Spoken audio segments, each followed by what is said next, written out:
अस्सलामुअलैकुम student, chapter number 16 में आज हम डिस्कस करेंगे इंटरेक्शंस इन इकोसिस्टम। देखिए बायोलॉजी है तो बायोलॉजी में हम मोस्टली लिविंग थिंग्स को डिस्कस करते हैं। तो इस टॉपिक में भी हम interactions among different living organisms को डिस्कस करेंगे। अगर इंटरेक्शंस की बात करें तो आपकी बुक में 3 टाइप्स के इंटरेक्शंस को डिस्कस किया हुआ है, कंपटीशन, प्रीडेशन एंड सिम्बायोसिस। ठीक है, इसको हम वन बाय वन इसी वीडियो में तीनों कंपटीशंस को डिस्कस करेंगे। तो इंटरेक्शन हमारे पास 2 टाइप्स के हैं, इंटरेक्शन इंट्रा स्पेसिफिक इंटरेक्शन और inter specific interaction. Intra specific interaction वो है जो सेम स्पीशीज के दरमियान में, उस इंटरेक्शन को हम इंट्रा स्पेसिफिक इंटरेक्शन कहते हैं। इन फॉर एग्जांपल जैसे ह्यूमंस हैं, हम ह्यूमंस है तो हमारा इंटरेक्शन किसी दूसरे ह्यूमन के साथ कौन सा कहलाएगा, इंट्रा स्पेसिफिक। ठीक है, और इंटर स्पेसिफिक डिफरेंट स्पीशीज के दरमियान में, लाइक ह्यूमन का किसी एनिमल के साथ जो इंटरेक्शन कहलाएगा वो इंटर स्पेसिफिक कहलाएगा। ठीक है, सबसे पहले हम कंपटीशन को देखते हैं कि कंपटीशन क्या है। कंपटीशन सेम स्पीशीज के दरमियान में भी होता है और डिफरेंट स्पीशीज के दरमियान में भी होता है। देखिए कंपटीशन मोस्टली फूड को गेट करने के लिए होता है। ठीक है, स्पेस अगर हमें रहने के लिए चाहिए तो हम तब कंपटीशन करते हैं। इसी तरह लिविंग ऑर्गेनिजम्स के दरमियान में, प्लांट्स के दरमियान, प्लांट्स की बात करें तो प्लांट्स के दरमियान में भी कंपटीशन होता है। हर प्लांट में, क्योंकि उन्होंने अपनी फूड खुद बनानी होती है, तो प्लांट्स की कोशिश होती है कि सनलाइट को हम गेट कर सकें, उनके लिए स्पेस और न्यूट्रिएंट्स को वो गेट करने के लिए कंपटीशन करते हैं।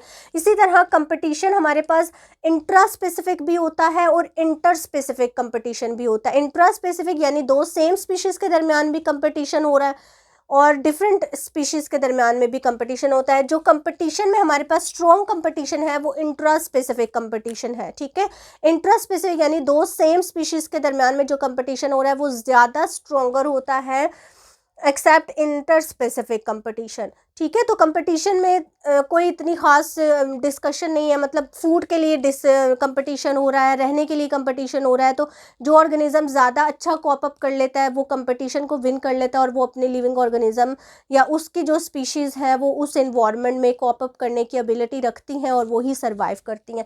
नेक्स्ट हमारे पास है प्रीडेशन। प्रीडेशन में हमारे पास क्या होता है, वन ऑर्गेनिजम्स अटैक्स, एक ऑर्गेनिज्म जो है वो दूसरे ऑर्गेनिज्म पे अटैक करता है, उसको मारता है और उसको फूड के तौर पे यूज़ करता है, वो हमारे पास क्या कहलाती है, प्रीडेशन कहलाता है। ठीक है, ये भी देखें एक इंटरेक्शन है, एक ऑर्गेनिज्म ने दूसरे ऑर्गेनिज्म को प्रे के तौर पे लिया, प्रीडेशन उसके ऊपर की। ठीक है, जैसे जिसको हम शिकार भी बोलते हैं, तो अटैक किया जाता है, उसको मारा जाता है और फिर उसी को फूड के तौर पे लिया जाता है। ये हमने कुछ बातें फूड चेन में भी डिस्कस की थी।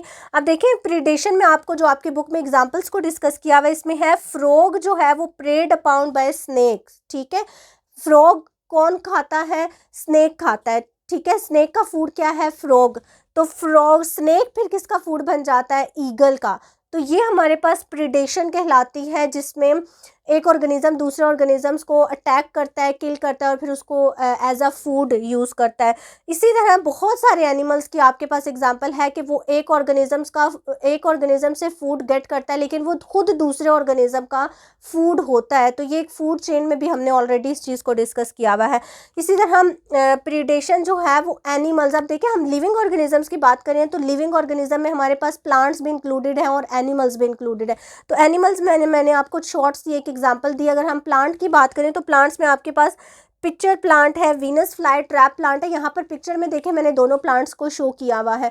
पिक्चर प्लांट में भी आप देखें प्रीडेशन है, मैंने कहा कि एक ऑर्गेनिज्म दूसरे ऑर्गेनिज्म के ऊपर अटैक करता है, उसको किल करता है और फिर उसको एज अ फूड यूज़ करता है। ठीक है, तो प्लांट्स में अगर हम बात करें तो पिक्चर प्लांट और वीनस फ्लाई ट्रैप प्लांट है। इन प्लांट्स के ऊपर ये प्लांट्स क्या करते हैं, मोस्टली इंसेक्ट्स को ईट करते हैं। तो ये प्लांट्स अपनी बॉडी के ऊपर स्वीट नेक्टर्स को रिलीज करते हैं। ठीक है, जो इंसेक्ट्स को अट्रैक्ट करता है। जब इंसेक्ट आकर इनके ऊपर बैठते हैं तो ये ऐसे एंजाइम रिलीज करते हैं, या इनकी जो लीव्स की शेप है वो इस तरह से होती है कि उनको कैप्चर कर लेती है और बाद में अपनी बॉडी से ऐसे एंजाइम, पॉइजनस एंजाइम रिलीज करके उनकी डेथ यानी उनको मारते हैं और फिर उन्हीं ऑर्गेनिजम्स को एज अ फूड यूज़ करते हैं। तो ये हमारे पास एग्जाम्पल थी प्रीडेशन में, एनिमल्स में भी और प्लांट्स के अंदर भी। थर्ड हमारे पास रिलेशन है symbiosis. Symbiosis is the interactions between two different living organisms जो ज़्यादा या थोड़े टाइम के लिए एक दूसरे के साथ रहते हैं, ठीक है, या तो उनको दोनों एक साथ में रहते हैं, ठीक है, ज़्यादा या लंबे या ज़्यादा short, for long and short period of time.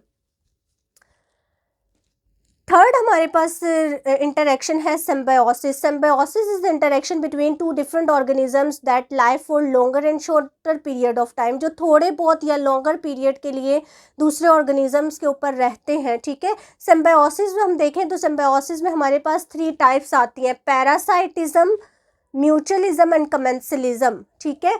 Parasitism को देखते हैं कि पैरासाइटिज्म क्या है। पैरासाइटिज्म में एक ऑर्गेनिज्म जो है वो दूसरे ऑर्गेनिज्म के ऊपर रहता है या उसके साथ रहता है।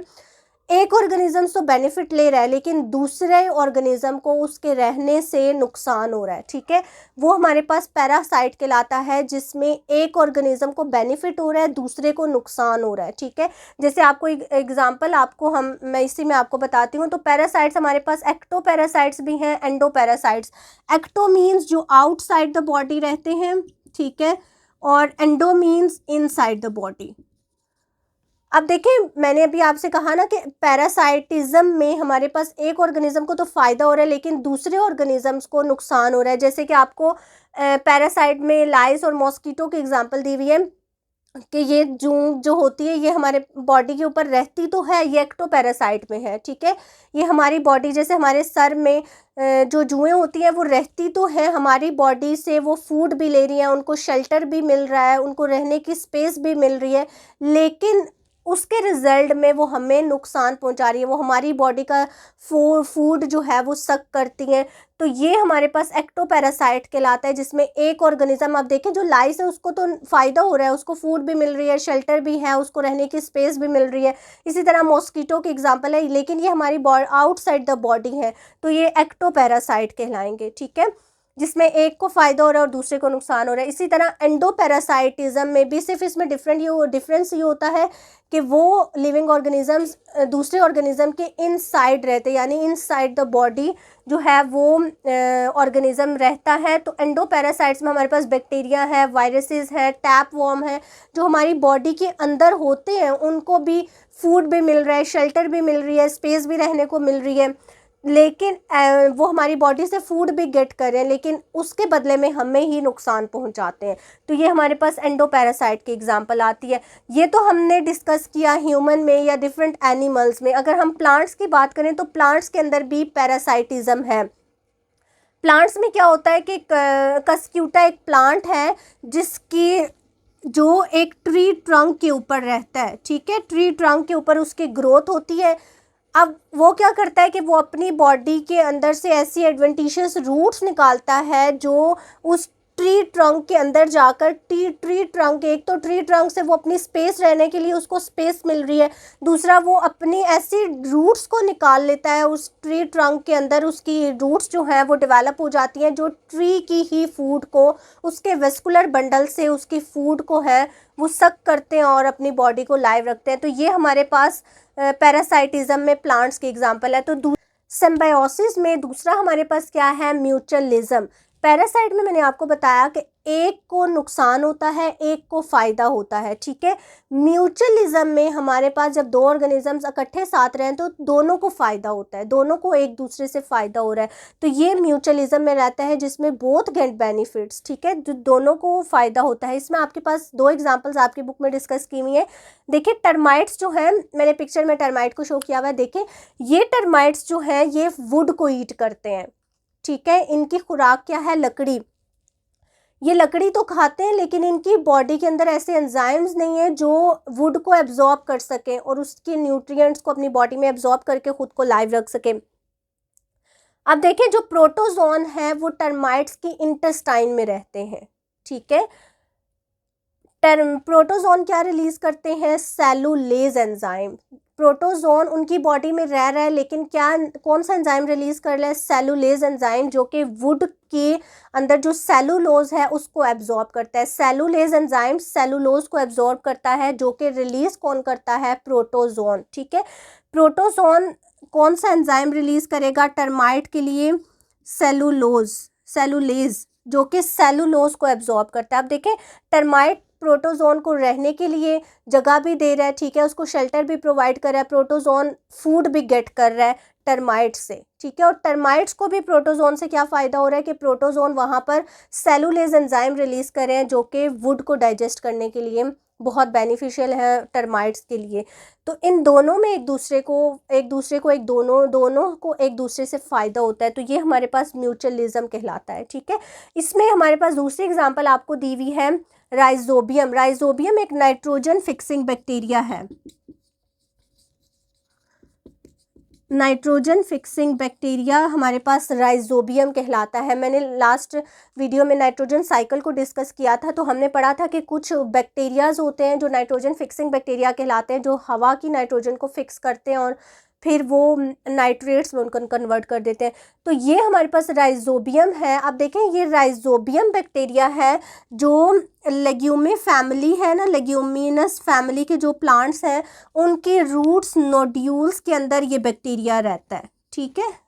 नोड्स जो होते हैं ना, रूट्स के ऊपर जो नोड्स बने हुए हैं उनके अंदर ये बैक्टीरिया रहता है। आप देखें, इस बैक्टीरिया को इस प्लांट ने रहने के लिए जगह प्रोवाइड की हुई है, ठीक है। वो बैक्टीरिया इससे फूड भी गेट कर रहा है और इसके बदले में राइजोबियम क्या करता है, हवा की नाइट्रोजन को फिक्स करके उस नाइट्रोजन को N2 जो कि हवा में प्रेजेंट है उसको फिक्स करता है और नाइट्रेट्स में कन्वर्ट कर देता है, ठीक है। और वो नाइट्रेट्स प्लांट्स यूज़ करते हैं और उन्हीं से उनकी ग्रोथ होती है और डेवलपमेंट होती है। तो ये राइजोबियम बैक्टीरिया देखें, एक ने उसको जगह रहने के लिए प्रोवाइड की, फूड भी प्रोवाइड दी और उसके बदले में राइजोबियम ने उनको नाइट्रोजन फिक्स करके दिया जो कि उनकी ग्रोथ के लिए बहुत ज़रूरी है। तो ये हमारे पास म्यूचुअलिज्म में आता है, जिनमें दोनों ऑर्गेनिज्म जो है वो उनको फ़ायदा हो रहा होता है। थर्ड हमारे पास है कमेंसलिज्म। अब देखिए, पैरासाइट में एक को नुकसान हो रहा है, एक को फायदा हो रहा है। पैरासाइट्स में दोनों को एक दूसरे से फायदा हो रहा है, ठीक है। कमेंसलिज्म में एक को फायदा हो रहा है लेकिन दूसरे को कोई नुकसान नहीं हो रहा, कोई फायदा नहीं हो रहा, ठीक है। तो वो कमेंसलिज्म कहलाता है। जैसे कि आपके पास एग्जांपल है एपीफाइट्स की। एपीफाइट्स हमारे पास वो शॉर्ट प्लांट्स हैं, वो स्मॉल प्लांट्स हैं, जैसे हमने यहाँ पर पढ़ा ना कस्क्यूटा प्लांट का, कि वो रहता है लेकिन वो अपनी रूट्स डेवलप कर लेता है और उसी से प्लांट के अंदर से फूड सक करता है। ये वाला जो प्लांट है, एपीफाइट्स जो प्लांट है, वो इस ट्रंक के ऊपर रहते तो हैं लेकिन सिर्फ और सिर्फ उन ट्रंक को के ऊपर इसलिए रह रहे होते हैं कि उनको ना ग्रो करने के लिए जगह प्रोवाइड कर रहा है ट्रंक। वो ट्रंक से कोई फूड गेट नहीं कर रहे, वो प्लांट को कोई नुकसान नहीं दे रहे, ठीक है। जस्ट उनको ये है कि वो उनको जगह मिल रही है कि वो अच्छी तरह ग्रो कर रहे हैं। ये प्लांट्स अपनी फूड खुद रेडी करते हैं हवा से या फोटोसिंथेसिस के थ्रू। ये प्लांट्स अपनी फूड खुद रेडी करते हैं। ये कस्क्यूटा की तरह नहीं है कि ये अपने उस ट्री के ऊपर डिपेंडेंट करने लग पड़ते हैं और उन्हीं से उसी की फूड यूज़ करते हैं। ये प्लांट्स खुद ग्रो करते हैं, अपनी फूड खुद रेडी करते हैं, जस्ट इनको थोड़ी बहुत स्पेस मिलती है कि वो ग्रो कर रहे हैं ट्री ट्रंक के ऊपर। इसी तरह एनिमल में आपको एग्जांपल दी हुई है सक्कर फिश की। देखिए, यहाँ पर मैंने सक्कर फिश को शो किया हुआ है। इसकी बॉडी के ऊपर सक्कर्स होते हैं जिनसे वो बॉडी के ऊपर अटैच हो जाता है। ये क्या करता है, जो शार्क बड़ी फिशेस होती हैं उनकी बॉडी के ऊपर थ्रू सक्कर्स, ठीक है, ये अपने बॉडी के सक्कर्स के थ्रू उस बॉडी के शार्क की बॉडी के साथ अटैच हो जाता है। और शार्क जो है, आप देखें, इसको एक जगह से दूसरी जगह मूव करने के लिए बहुत ज़्यादा टाइम चाहिए और बहुत मुश्किल से ये मूवमेंट करता है। या इसको एक जगह फूड नहीं मिल रही तो दूसरी जगह इसने माइग्रेट करना है, तो इसको काफ़ी टाइम रिक्वायर्ड होगा। ये क्या करता है कि ये जस्ट अटैच हो जाता है शार्क की बॉडी के साथ थ्रू सक्कर्स। और जब शार्क एक एरिया से दूसरे एरिया में मूव करती है और जहाँ पर इसको अब फूड की अवेलेबिलिटी मिलती है, ये वहाँ शार्क की बॉडी से हट जाता है और जस्ट ये लोकोमोशन के लिए शार्क को यूज़ करें। देखिए, शार्क को कोई नुकसान नहीं हो रहा लेकिन सक्कर फिश को फ़ायदा हो रहा है। इसी तरह एपीफाइट्स प्लांट से इस ट्री ट्रंक को कोई नुकसान नहीं हो रहा लेकिन एपीफाइट्स को फ़ायदा हो रहा है कि उसको रहने के लिए एक जगह मिल रही है। तो ये हमारे पास इंटरेक्शंस थे जो मैंने इस वीडियो में डिस्कस किए हैं। Hope so students you get my points. If you have any question then you ask in my comments box. Thank you.